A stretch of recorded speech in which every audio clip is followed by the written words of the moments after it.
तो कहाँ से हम लोग देख रहे थे?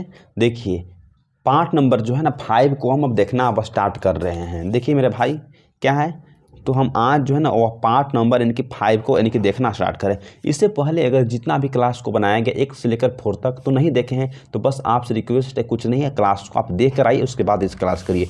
बस आपसे छोटा सा रिक्वेस्ट है कि चैनल बनी हुए हैं तो हमारा channel the universe vision class को आप सब्सक्राइब करके ही रखिएगा। क्यों? क्योंकि आपका एक सब्सक्राइब हमें बहुत प्रेरित करता है इस तरह के कंटेंट को बनाने में। चलिए हम ज़्यादा टाइम को वेस्ट ना करते हैं। कहाँ से देख लिए थे हम? यहाँ तक तो हम यानी कि देख लिए थे। अब यानी कि पार्ट नंबर हम 5 में देख रहे हैं। क्या देख रहे हैं? तो कायिक जनन जो है ना उसका लाभ देख रहे हैं। Advantage of vegetative propagations. बोल रहा है कि सर जो कायिक जो जनन है ना तो उसका लाभ क्या है, उसका हानि क्या है। अगर एग्जाम में आपसे पूछ देगा कि सर जो कायिक जनन है उसका लाभ बताइए, तो अब क्या इस तरह से पॉइंट में आपको लिखना होगा। चलिए हम लिखवा देते हैं। यह जो है ना सस्ती और आसान विधि है। यह सस्ती और आसान विधि है। कायिक जनन जो है ना लिख के आप डैश दीजिए और उसके नीचे लिखिए यह सस्ती और आसान विधि है। इसमें कम समय में पौधा को उत्पन्न किया जाता है। इसमें कम से कम समय में पौधा को उत्पन्न किया जा सकता है। ठीक, इस जो है ना इससे पौधा की शुद्धता बनी रहती है। बोला जा रहा है कि इससे जो पौधा है तो उसका शुद्धता जो है ना वह बनी रहती है। तो बस 3 पॉइंट आप लिख दीजिएगा, आपको 1 से 2 मार्क्स मिल जाएगा। ठीक, इसके बाद देखिए मेरे भाई अब क्या है यहाँ, कायिक जनन से अब हानि क्या होती है? Disadvantage of vegetative propagations. अगर आपसे एग्जाम में दे देगा कि 2 मार्क्स में लिखिए कि जो कायिक जनन है तो उससे हानि क्या है? Disadvantage of vegetative propagation. तो लिखिए इससे विभिन्नताएं उत्पन्न नहीं होती है। बोला जा रहा है कि इससे जो है विभिन्नताएं उत्पन्न नहीं होती है। विभिन्नताएं का मतलब है कि एक पौधा है दूसरे ही पौधा की तरह वह समान ही रहेगा, इक्वल रहेगा, अपने पेरेंट्स माता की तरह। ठीक, फिर दूसरा नंबर पॉइंट में है कि इससे उत्पन्न पौधे जल्दी ही नष्ट हो जाते हैं। जो कायिक जनन है ना तो उससे जो पौधा को निर्मित किया जाता है तो क्या है, तो जल्दी खराब हो जाते हैं, नष्ट हो जाते हैं। ठीक, तीसरा नंबर पॉइंट में है कि इसमें पौधों को कायिक भागों की बीजों की तरह लंबे समय तक संरक्षित नहीं रखा जा सकता है। इसका मतलब है यदि आप गेहूं का पौधा लगाएं और आप कायिक विधि का अगर प्रयोग कर लिए हैं ना तो जो पौधा को अगर आप रखिएगा यानी कि जो गेहूं का बीज है उसको आप कहीं घर में रखिएगा तो लंबे समय तक उसको आप नहीं रख सकते हैं। क्यों? तो उसका खराब हो जाएगा। आज जब उसको आप ये बोल जा रहा है ना कि हाँ, बोल जा रहा है कि इसमें पौधों को कायिक भागों को जो बीज है तो बीजों की तरह जो है ना लंबे समय तक नहीं रख सकते हैं। ठीक, फिर 4th नंबर पॉइंट में लिखना होगा आपको कि इनमें अनुकूलन की क्षमता ज़्यादा नहीं होती है। बोला जा रहा है कि जो इनमें अनुकूलन की जो क्षमता है वह ज़्यादा नहीं होती है। ठीक, हाँ, तो अब देखिए क्या, अब हम दूसरा नंबर यानी कि दूसरा नंबर पॉइंट पर आ गए हैं। तो फर्स्ट नंबर जितना पॉइंट में देख लिए थे हम देख लिए थे। अब ये सेक्सुअल जो रिप्रोडक्शन था उसको हम यानी कि कंप्लीट कर लिए हैं। अब देखते हैं हम क्या, तो सेक्सुअल रिप्रोडक्शन जिसको हम हिंदी में लैंगिक जनन बोलते हैं, आखिर वह क्या होता है। देखिए ठीक, यदि 2 जनक युग्मकों की सहायता से एक नए जीव को निर्माण करते हैं, फॉर्मेशन करते हैं, तो हम इसे लैंगिक जनन कहते हैं। अगर आपसे एग्जाम में पूछ देगा कि सर लैंगिक जनन कि सेक्सुअल रिप्रोडक्शन क्या है, ठीक, तो अब बोलना होगा कि यदि 2 जनक युग्मकों की सहायता से एक नए जीव का निर्माण करते हैं तो इसे हम यानी कि लैंगिक जनन यानी कि कहते हैं। ठीक, इसका देखिए जो सेक्सुअल जो रिप्रोडक्शन है तो इसमें क्या है, तो 2 जनक की यानी कि सहायता होती है। ठीक, एक होता है नर जिसको बोलते हैं मेल, एक होता है फीमेल जिसको हम बोलते हैं मादा। ठीक, हाँ, तो जो इसमें जो है ना क्या है, तो एक युग्मक होते हैं, कोई गाइमेट्स होते हैं। तो मैंने कि बिल्कुल भी सही सर। इसमें जो है ना एक मेल गाइमेट्स होता है, एक जो है फीमेल यानी कि गाइमेट्स होते हैं। इसको हम बोलते हैं कि नर युग्मक, इसको बोलते हैं क्या, तो मादा युग्मक भी बोलते हैं। सर जो सेक्सुअल जो रिप्रोडक्शन है इसमें कितना 2 जनक की सहायता होती है, एक होती है नर जिसको हम मेल बोलते हैं, एक होता है मादा जिसको हम फीमेल्स बोलते हैं। ठीक है, तक हो गया। और युग्मक जो है गाइमेट्स जो है ना 2 प्रकार की होती है, एक होता है मेल गाइमेट्स, एक होता है फीमेल गाइमेट्स, जिसको हम बोलते हैं नर युग्म, एक होता है मादा युग्म। ठीक, इसके बाद देखिए पॉइंट्स, जीवन चक्र की अवस्थाएं, फेज इन लाइफ साइकिल। बोला जा रहा है कि जो आखिर जीवन जो चक्र है तो उसकी अवस्थाएं क्या है, फेजेज इन यानी कि लाइफ साइकिल। तो फर्स्ट नंबर आपको स्टेप में मिला है क्या, तो जुवेनाइल फेज, इसको हम बोलते हैं किशोरा अवस्था। जुवेनाइल जो फेज है ना, तो उसको हम हिंदी में क्या बोलते हैं, तो किशोरा अवस्था बोलते हैं। फिर जब सेकंड जो स्टेज आता है तो क्या आता है, तो रिप्रोडक्टिव फेज। जैसे रिप्रोडक्टिव फेज जाते हैं उसको क्या बोलते हैं हिंदी में, तो प्रजनन अवस्था। क्या है, तो प्रजनन अवस्था। इसके बाद तीसरा जो स्टेज है ना वह क्या है, तो जीर्णा अवस्था, जिसको बोलते हैं कि वृद्धा अवस्था भी बोलते हैं। इसको बोलते हैं क्या है, तो सेंसेंट यानी कि फेज बोलते हैं, इसको हम वृद्धा अवस्था बोलते हैं। ठीक। दूसरी बात आती है कि आखिर किशोरा जो अवस्था है, जुवेनाइल जो फेज है, किसको कहते हैं, इसमें तो डैश देके आप लिखवा दीजिए। तो चलिए आपको बात मान लिए हैं, डैश दीजिए, लिखिए। इस अवस्था में जीवों के शरीर में तेजी से वृद्धि होती है। इस अवस्था में जीवों के शरीर में तेजी से वृद्धि होती है। देखिए, फिर इसमें डैश देके आप लिखिए। पौधों में इस अवस्था को हम कायिक अवस्था कहते हैं, वेजिटेटिव फेज कहते हैं। जो पौधा होता है तो पौधा में हम इस जो यानी कि अवस्था है उसको क्या बोलते हैं, तो उसको हम कायिक अवस्था कहते हैं। ठीक। इसके बाद देखिए, अब बोला जा रहा है क्या, तो प्रजनन अवस्था, रिप्रोडक्टिव यानी कि फेज। रिप्रोडक्टिव फेज को आप लिखना स्टार्ट करिए।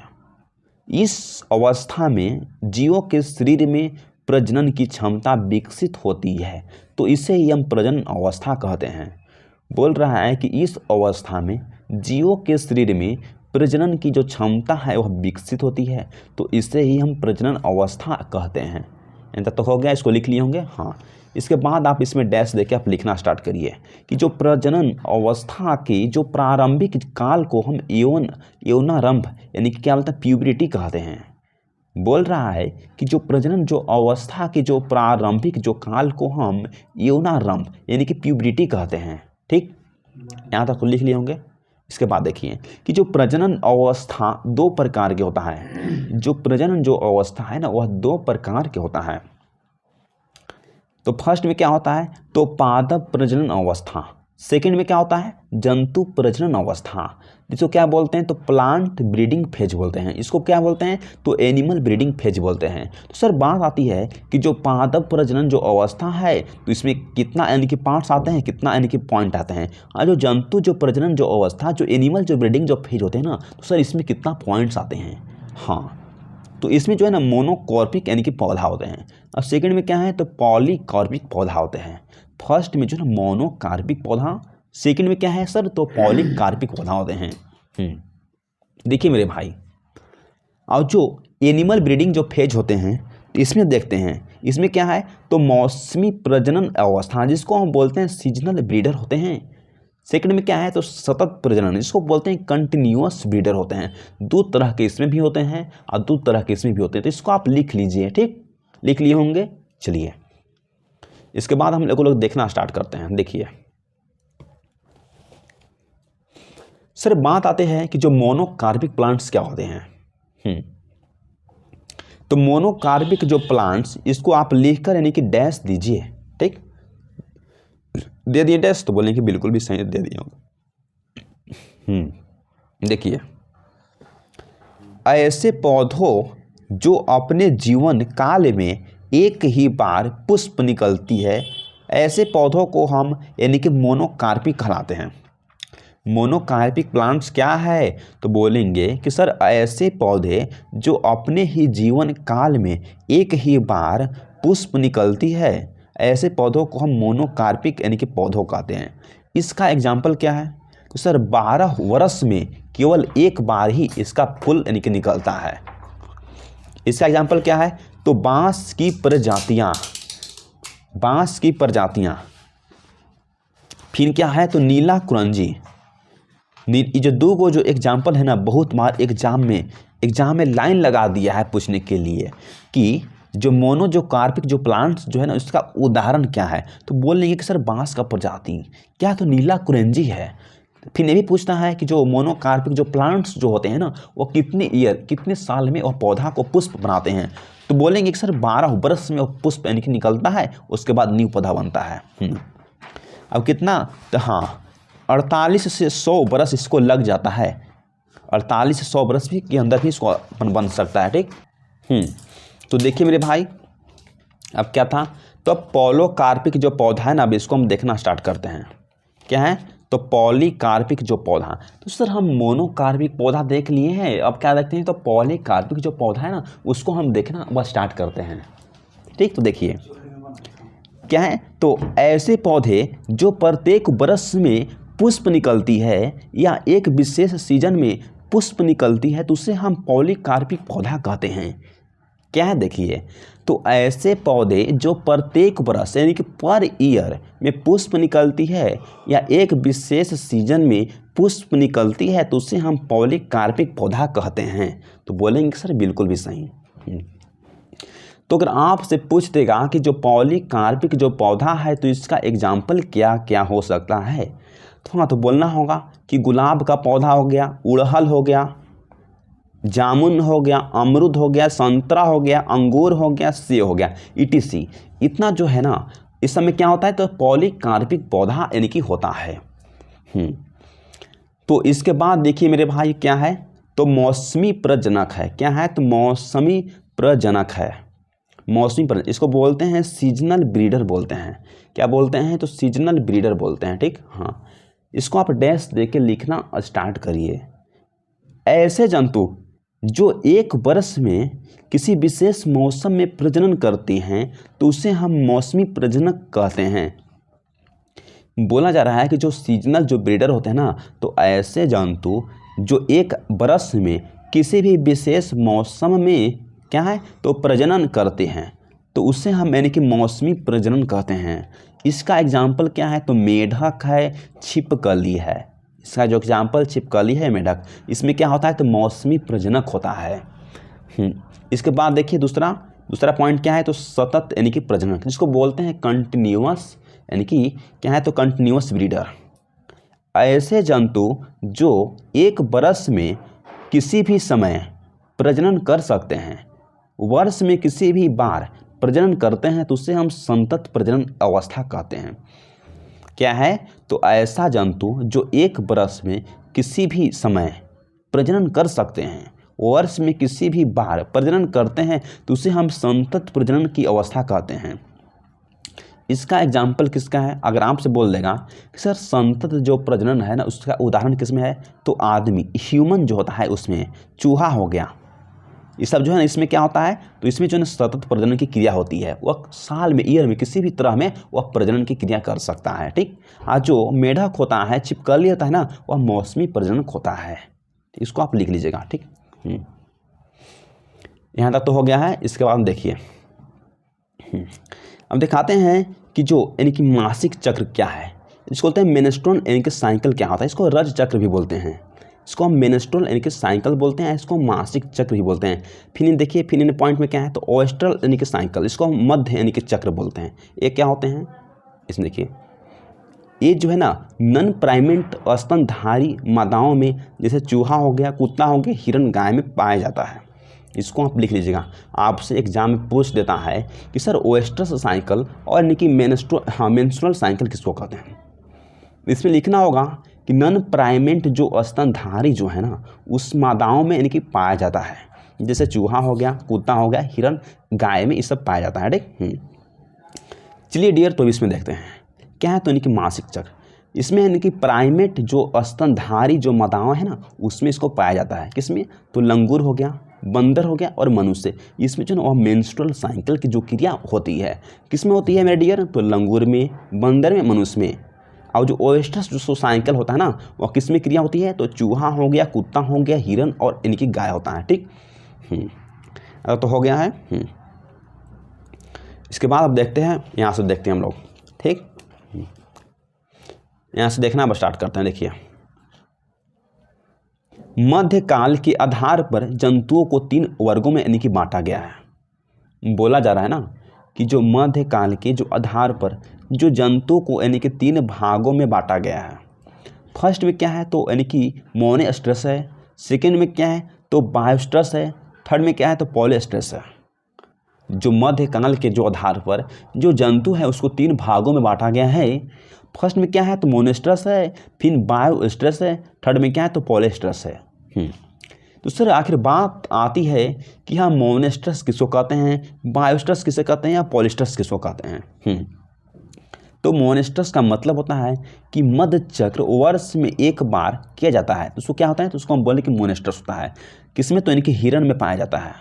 जो मोनोस्ट्रस होता है ना वह मध्य चक्र जो है ना वो क्या होता है तो वर्ष में एक बार आता है, इसको बोलते हैं किसमें तो यहाँ हिरण में होता है। ठीक, जो जो स्ट्रस होता है ना वह मध्य चक्र जो वर्ष में यानी कि 2 बार होता है, किसमें होता है तो इनकी कुत्ता यानी कि डॉग्स में होता है। ठीक, इसको तो हो गया डियर।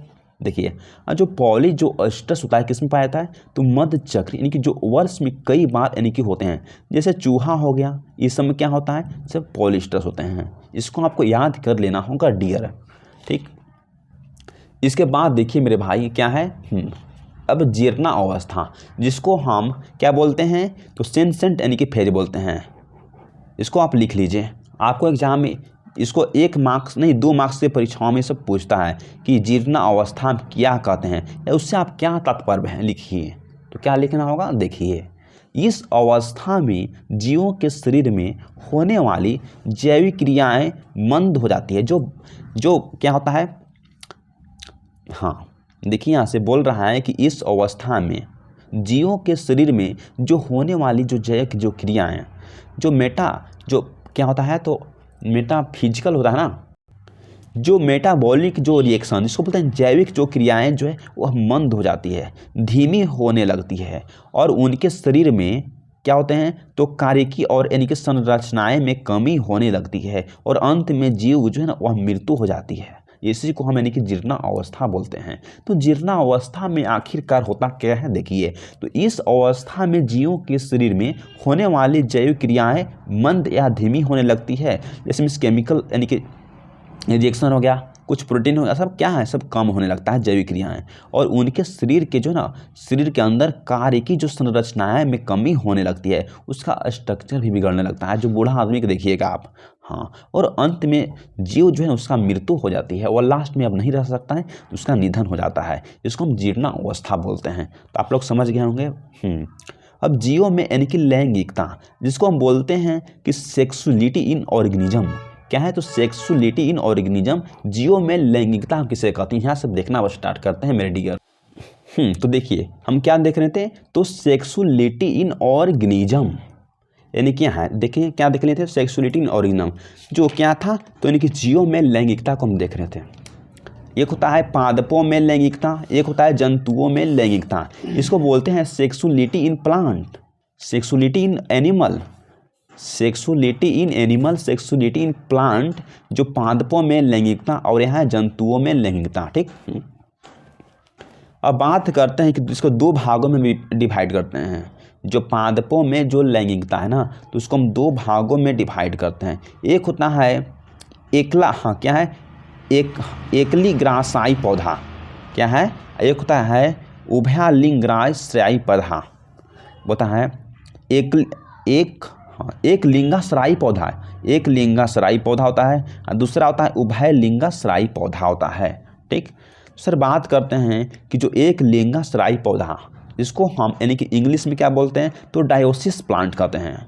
तो डायोसिस प्लांट का मतलब क्या होता है, एक लिंगाश्रयी पौधा, जिसको आप जो है ना वह डैश दे के लिखना अब स्टार्ट करिए, यहाँ से लिखिएगा मेरे भाई, यहाँ से। ठीक, यदि नर पुष्प और मादा पुष्प दोनों अलग अलग पौधों पर पाए जाते हैं तो ऐसे पौधों को हम एक लिंगाश्रयी पौधा कहते हैं। बोल रहे हैं कि इसको क्या यानी कि डायोसिस प्लांट कहते हैं। बोल देंगे कि यदि नर पुष्प यानी कि जो क्या है वह मतलब कि हाँ मेल जो फ्लावर्स एंड जो यानी कि फीमेल्स फ्लावर्स दोनों जो है ना क्या है तो एक डिफरेंट यानी कि पौधा यानी कि वहाँ यानी कि पाया जाता है, तो उसको क्या बोलते हैं तो हम उसको यानी कि डायोसिस प्लांट्स कहते हैं, यानी कि एक लिंगाश्रयी पौधा कहते हैं। इसको आप लिख लीजिएगा। ठीक, इसका एग्जाम्पल क्या है तो पपीता हो जाएगा और खजूर हो जाएगा। ये जो फिगर को आप बना सकते हैं बट छोड़ भी सकते हैं। तुम देख लिए थे जो एका लिंगाश्रयी जिसको हम डायोसिस प्लांट बोलते हैं। तो डायोसिस प्लांट एक लिंगाश्रयी पौधा, तो हम बोलते हैं कि यदि नर जो पुष्प जो है ना और मादा पुष्प दोनों अलग अलग पौधों पर पाए जाते हैं, तो उससे हम यानी कि एक लिंगसराई पौधा कहते हैं। जैसे एक पौधा हम बनाए हैं, पपीता का पौधा है, समझिए आप लोग। तो इस पौधा में यहाँ क्या है, तो यानी कि नर पुष्प है, यानी कि जो यानी क्या है, तो यानी कि मेल का यानी कि फ्लावर्स है, और इसमें कोई एक फीमेल का फ्लावर्स यानी कि नहीं है। अभी जब मैच्योर होगा, परिपक्व होगा, तो क्या करेगा, तो एक यानी कि फॉर्मेशन करेगा, किसका, तो यानी कि मेल गैमेट्स का फॉर्मेशन करेगा। अब यहाँ जो है ना खजूर का पौधा है या पपीता का पौधा है, तो यहाँ जो पपीता का जो पौधा है ना, खजूर का पौधा है, तो इसमें क्या है, तो मादा पुष्प है। इन जो फीमेल यानी क्या है, तो इनके फ्लावर्स है। आज जो ये मैच्योर होगी और प्रॉपर जो परिपक्व होगी, तो क्या बनाएगी, तो एक यानी कि फीमेल गैमेट्स बनाती है। तो अक्सर आप लोग देखे होंगे गांव में कि जब आप पपीता का पौधा आप एगो लगाइएगा एक जगह सिंगल ना, तो पपीता का पौधा वह लग ही नहीं सकता है। जब पपीता का पौधा आप एक जगह में 3-4 पौधा को साथ लगाइएगा, तो अब पपीता का पौधा फर सकता है। क्यों ऐसा होता है, तो बोल रहे हैं कि जो पपीता का जो पौधा है ना, वह डायोसिस प्लांट होता है, यानी कि एक लिंगसराई पौधा होता है। तो जब पपीता को आप सिंगल को पौधा यहाँ लगा दिए हैं ना, तो उसमें क्या है, तो नर पुष्प होगा या मादा पुष्प होगा, तो वह तो यानी कि कहीं यानी कि क्या, तो उसको यानी कि नर पुष्प जो उसका फर्टिलाइजेशन तो क्रिया नहीं कर पाएगा, और जब नहीं कर पाएगा तो क्यों वह जब फूल उसका जो है ना वह नहीं बन पाएगा। जब फूल नहीं बन पाएगा तो क्या है, तो उसका एक जो है ना न्यू यानी कि पौधा है, उससे न्यू यानी कि फल भी नहीं बन सकता है। और जब आप एक जगह यानी कि एक पौधा, 2 पौधा, 3-4 पौधा को लगा देते हैं, तो जब यहाँ यानी कि इसका यानी कि नर पौधा यानी कि नर पुष्प हो गया, यहाँ जो फीमेल पुष्प हो गया, और जब हवा में किसी अगर कौवा या चिड़िया किसी भी अगर यहाँ उड़ के बैठा, अब इसका जो नर जो पुष्प है यहाँ गैमेट्स बन गया, यहाँ से उड़ कर यहाँ बैठ गया, और जो इसका जो है ना वो क्या है, तो नर यानी कि जो गैमेट्स अब यहाँ फीमेल के पास आ गया, और जो दोनों फर्टिलाइज कर लेगा, और जो पौधा है ना इसमें क्या, तो पुष्प बन जाएगा। और पुष्प बन जाने के बाद क्या है, तो इसमें एक छोटा सा फल लग जाएगा। तो अब आप लोग देखे होंगे अक्सर कि जो पपीता का जो पौधा लगाया जाता है, तो एक बगल में 3 से 4 पौधा को लगाया जाता है इसीलिए। इसके बाद देखिए हम क्या है, तो यानी कि मोनोसिस प्लांट देखते हैं, उभयलिंगसराई पौधा को हम देखते हैं क्या है। तो यदि नर पुष्प और यानी कि मादा पुष्प एक ही पौधा पर यानी कि पाए जाते हैं, तो इससे ही हम उभयलिंगसराई पौधा कहते हैं। इसका एग्जाम्पल क्या है, तो मक्का का यानी कि पौधा हो गया, चारा का पौधा होता है। इसमें क्या होता है, इसमें यानी कि मोनोसिस प्लांट होता है। यदि नर पुष्प यानी कि जो क्या है, तो मेल यानी कि फ्लावर्स और यानी कि फीमेल फ्लावर्स जो एक ही अगर पौधा पर पाए जाते हैं, तो उससे हम क्या बोलते हैं, तो उससे उभयलिंगसराई पौधा बोलते हैं। जैसे देखिए मक्का का पौधा है, अब इसमें जो फूल यानी कि किसका पुष्प है, एक नर का पुष्प है, एक जो है मादा का पुष्प है। तो ये जो गैमेट्स बनाएगी अभी गैमेट्स बनाएगी, अब दोनों जो गैमेट्स जो एक साथ यानी कि अगर हाँ जो एक इस पर कुछ पक्षी बैठेगा, तो यहाँ से फूल को यानी कि तितली यहाँ से फूल को बैठेगा, यहाँ से इसका रस पी जाएगा, तो फिर यहाँ तो आके बैठ सकता है। तो इसी के यानी कि कारण हवाओं के कारण यहाँ से इसका जो है ना गैमेट्स उड़कर यहाँ आ जाते हैं, इसको फर्टिलाइज कर लेता है, इसके बाद एक नया फल यानी कि तैयार हो जाता है। इसको बोलते हैं कि यानी कि मोनोसिस प्लांट बोलते हैं। तो बस अब यहाँ से हम नेक्स्ट क्लास को करेंगे। तो आज क्या देखे हैं, तो आज हम यानी कि लेक्चर नंबर या पार्ट नंबर हम 5 को कंप्लीट कर लिए। तो बस आपसे एक रिक्वेस्ट है कि हमारा channel the universe vision class पर न्यू है, तो प्लीज़ एक सब्सक्राइब करिए, ताकि आपका एक सब्सक्राइबर हमें इस तरह के वो कंटेंट को बनाने में बहुत प्रेरित करता है। तो thanks for watching this video. अगर कोई भी आपको इससे रिलेटेड कमेंट है तो कमेंट करिए, आपका हम रिप्लाई जरूर देंगे। थैंक्स।